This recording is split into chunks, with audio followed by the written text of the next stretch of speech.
এটা হচ্ছে আমাদের নড়াইল শহর গাইজ, দেখতে পাচ্ছেন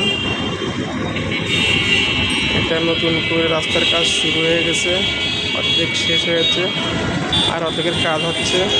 ওই আপনারা দেখতে পাচ্ছেন দূরে গাড়ি দেখা যাচ্ছে। সম্পূর্ণ কাজটা হচ্ছে সেনাবাহিনীর নিয়ন্ত্রণে।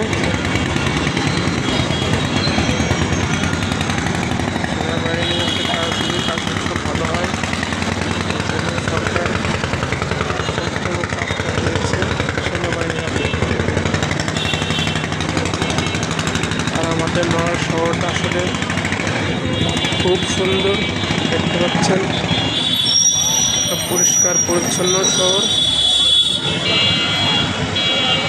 আমাদের নড়াইলের গর্বিত কিছু মানুষ আসছে, যেমন আমাদের নড়াইলে বাস করেছেন সুলতান,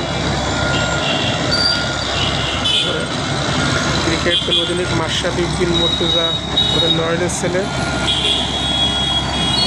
তারপরে আমাদের নড়াইলে অনেক ঐতিহ্য আছে, সেগুলো আসলে সব কিছু ভিডিও করে দেখানো সম্ভব না। আর আপনারা জানাবেন আমাদের নড়াইল শহরটা কেমন, কমেন্টে লিখে জানাবেন আর বেশি বেশি শেয়ার করবেন।